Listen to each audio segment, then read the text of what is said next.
and it smells as if a puddle of 100-year-old rain has pooled in a corner, growing stale for a century. There are pyramids of dusty ranch equipment, garden tools, wheelbarrows, barrels for storing feed. But no Lou. When I turn to go, I spot something. Highlighted for a millisecond in the stream of a sunray is another bee. I blink, and the bee is gone. Serge said there were no bees in a drought. Was that the dementia talking? Or is he right? Are these miracle bees? Carol? Mom's shout pulls me out of my daze. I back out of the barn slowly, almost reverently, then run to the house. Did you find him? The little stinks under the porch, Mom shrugs. Crisis over. My heart stops twittering and my hands calm their quaking. I want to be mad at my baby brother for scaring me, but when I bend over and peek at him, he squeals and laughs. I shake my head and smile at Mom. An angle of sunset caresses her face. Her hair escapes from its braid in soft wisps, and her eyes glitter like black diamonds as she smiles back at me. Mom was married once before, when she was younger. They got divorced, then she met Dad, and it's no wonder he snatched her up. Even with the beginnings of wrinkles on her forehead, she could be in a magazine. My phone vibrates in my pocket. It's a message from Gabby. I made my friends promise to text me every 5 minutes, since they get to stay in Albuquerque and hang out while I'm stuck here for the summer. It's been 5 hours since I last heard from them. I was starting to think they'd forgotten about me. We're going to Manny's end-of-the-year volleyball party. Gabby's message says, "How's the ranch? Awful?" Before I can text her back, a hair-raising sound comes from under the porch. A sound like maracas. My eyes meet Mom's.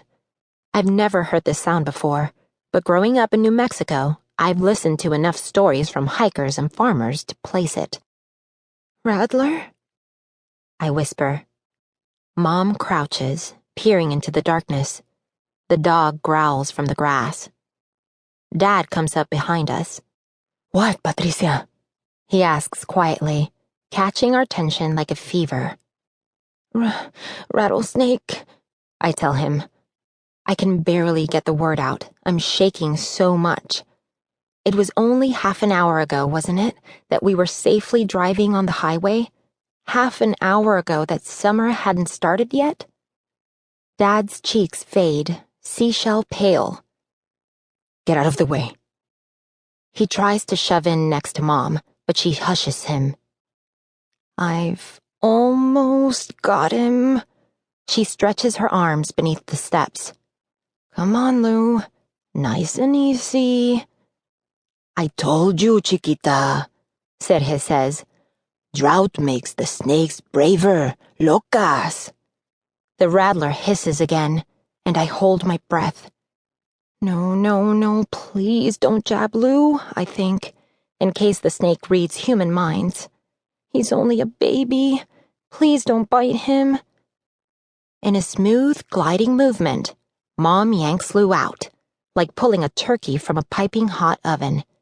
A spiral of dust twirls around my brother, who's giggling and clapping, unaware of the trouble he's causing. Mom passes Lou to me while she shakily stands, and I plant a hurried kiss on his dark hair. Dad runs into the house and reappears with a shovel and a dingy pillowcase. "Move," he commands. Mom and I shuffle backward. Serge leans over the porch railing, drool dangling from his mouth like fishing line. "Where's your snake-stomping boots, Raul?" "Not now, Papa," Dad growls. He kneels in the dirt and pokes the shovel under the porch. The snake rattles its tail, an eerie percussion solo. "Dad knows what he's doing, right?" I ask. But Mom doesn't answer. Words keep falling out of my nervous mouth. "He grew up here, so he knows what he's doing, right?" No answer. When Dad pulls the snake out by its tail, the ugly thing doesn't